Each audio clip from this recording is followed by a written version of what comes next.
Hi, welcome. Enjoy the content, subscribe, and turn on notifications. Mark always thought he knew Lindsay well. They'd been married for 7 years, had a routine that worked, talked about almost everything, split bills and chores. For a long time, they lived like the world around them was silent. But one thing he always valued was respect. Fidelity, for him, was a line that couldn't be crossed. Something not up for debate. That's why that night became a turning point, even though it seemed like just another ordinary moment between husband and wife. They had picked a random movie on streaming. A drama with good reviews. The story revolved around a couple dealing with a crisis after the wife cheats on her husband with a coworker. The plot unfolded through apologies, lies, attempts at reconciliation, relapses, and finally an open ending, the kind that divides opinions. When the credits started rolling, Mark casually said, "I could never stay with someone who cheated on me." He said it naturally, like talking about what to order at a restaurant. But Lindsay took her time answering. She stayed quiet for a few seconds, watching the screen. Then she turned her head and said something that hit him harder than any other line in that movie: "People make mistakes. Sometimes one mistake doesn't define everything. You can forgive." Her tone was calm, almost instructional, but it set off an alarm inside him. Mark asked, "Do you think it's okay to cheat and just move on like nothing happened?" Lindsay replied that no one should be crucified for a weakness, and what mattered most was regret. The conversation began gaining weight. What was once just exchanging opinions turned into a tense debate. Mark argued that cheating breaks everything that supports love, and Lindsay insisted that adult relationships require maturity to handle flaws. The way she spoke sounded rehearsed. Like she had thought this through before. Like she was trying to justify something without directly admitting it.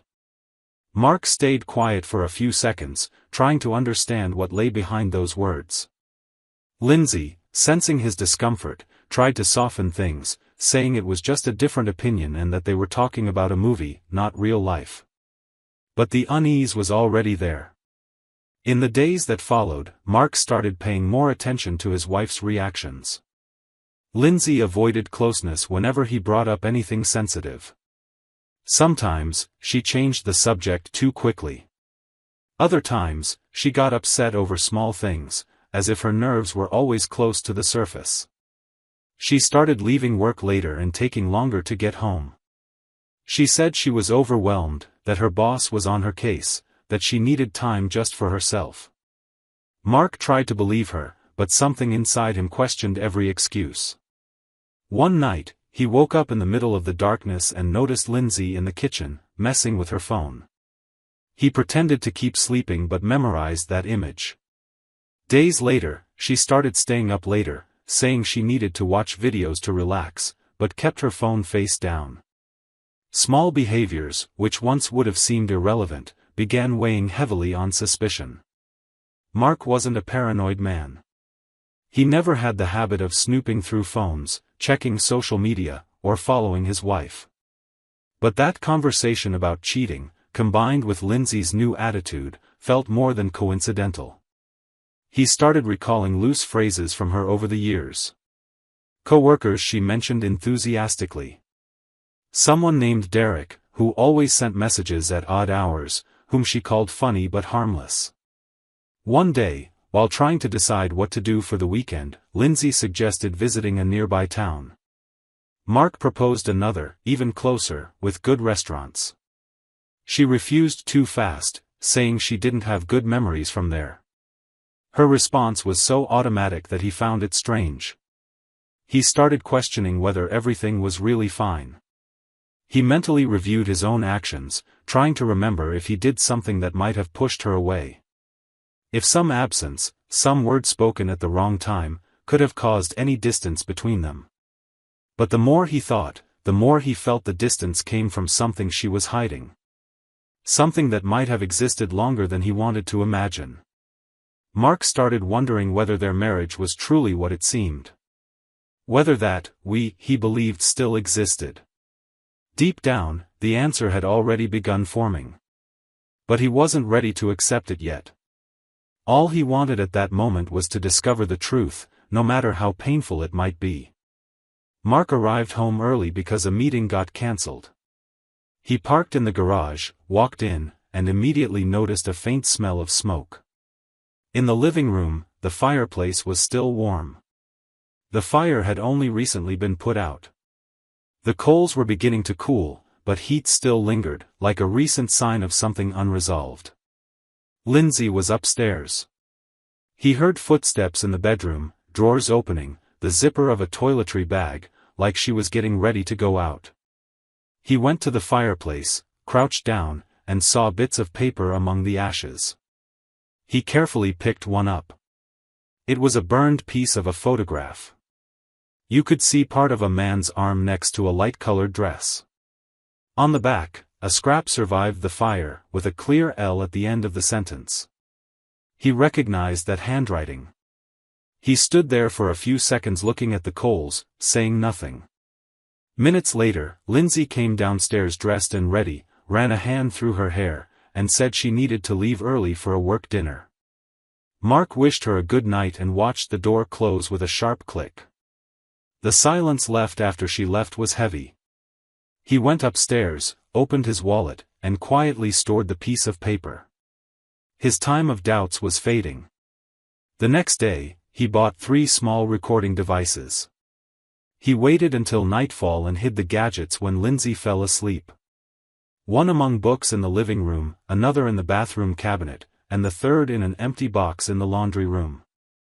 They were discreet, unnoticeable, nearly invisible. The plan was simple: listen. Let sound speak louder than her words.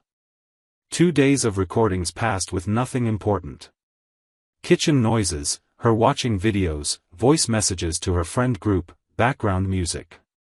But on the third day, at 9:47 p.m., the bathroom recorder captured something that changed everything. Her voice was clear, soft, yet full of intimacy. "Hi Derek. I thought about you all day today." Mark pressed the earphones tighter.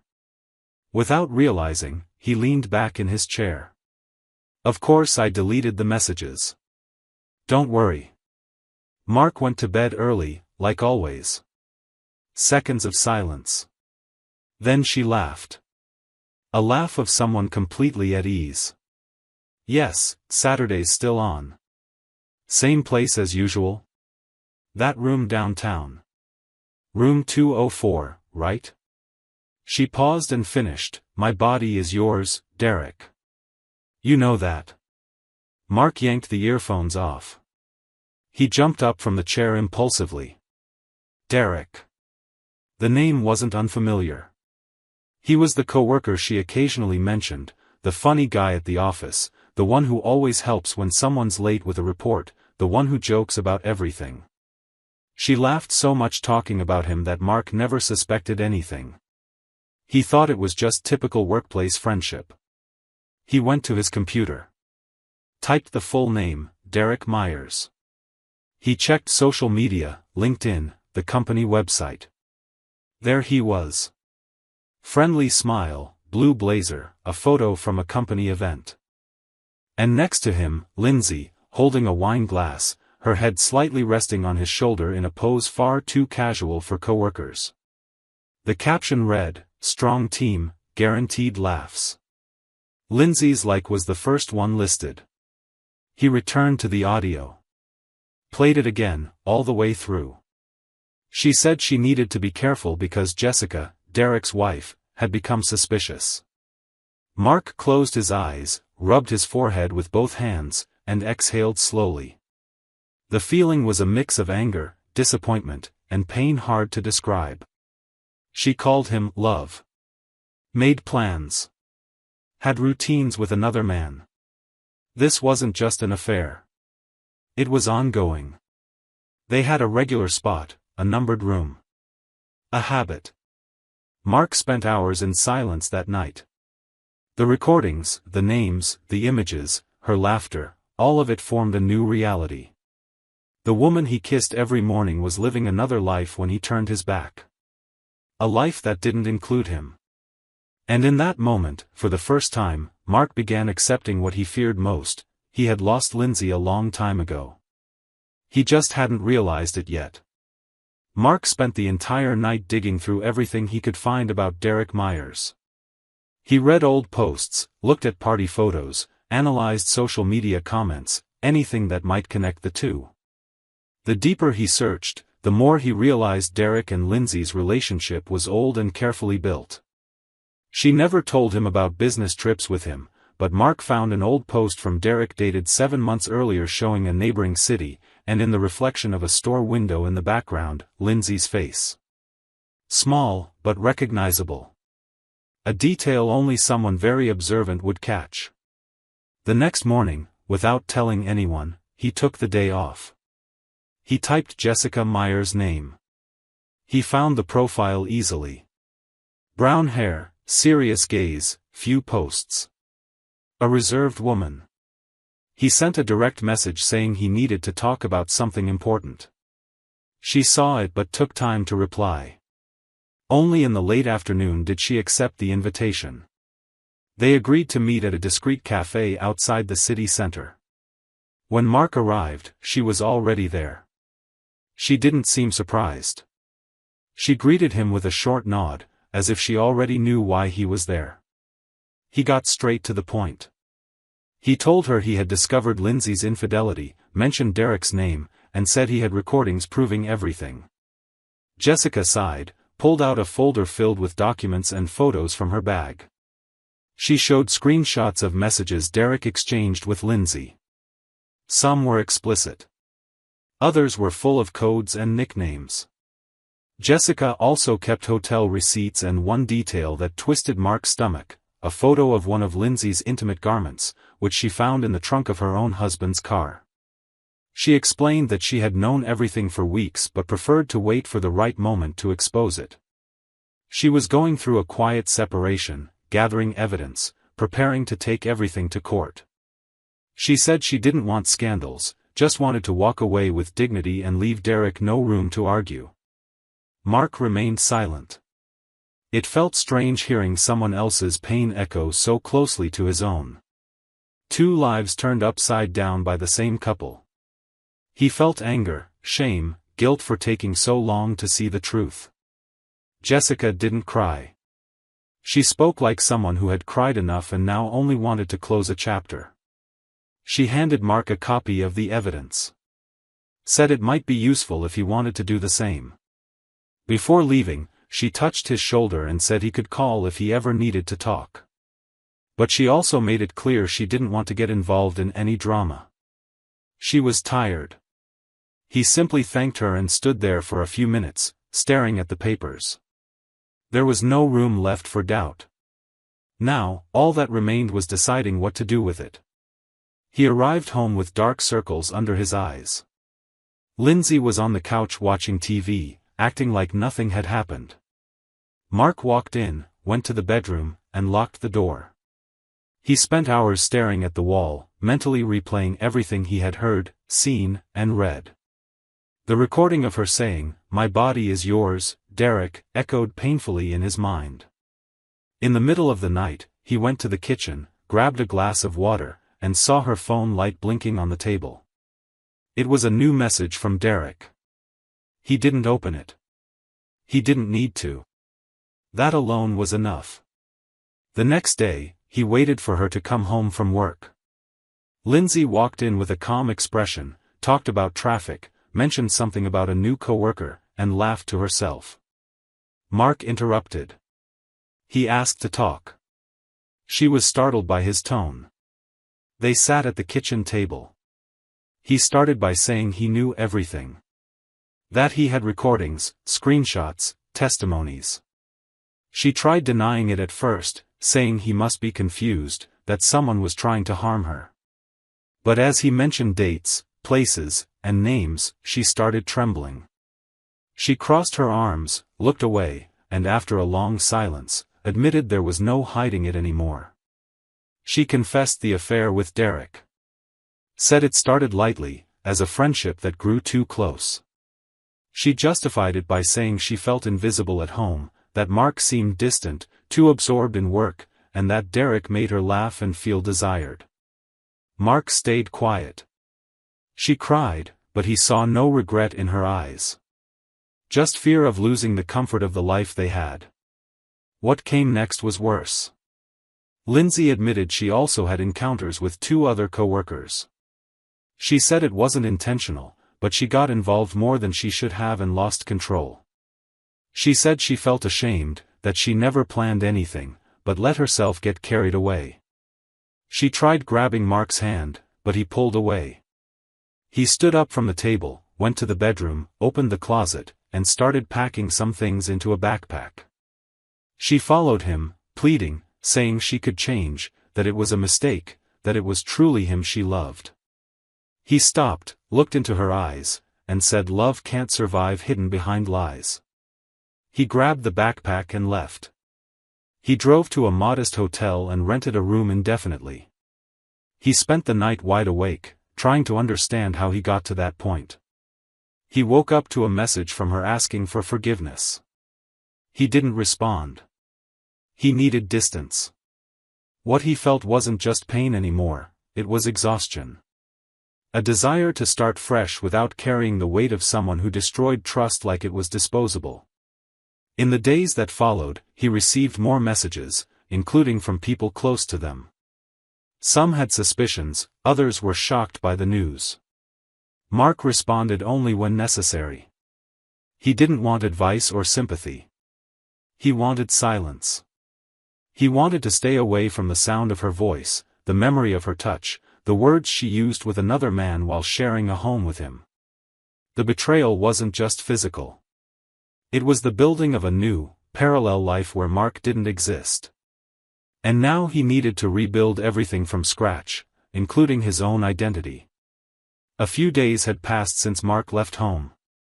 The phone rang frequently, messages came constantly, but he ignored almost all of them. The only thing he did was work and try to fill his time with mechanical tasks. Anything was better than sitting and thinking. But the pain came uninvited anyway. Sometimes just seeing a couple walking down the street, hearing a song, catching a scent similar to hers.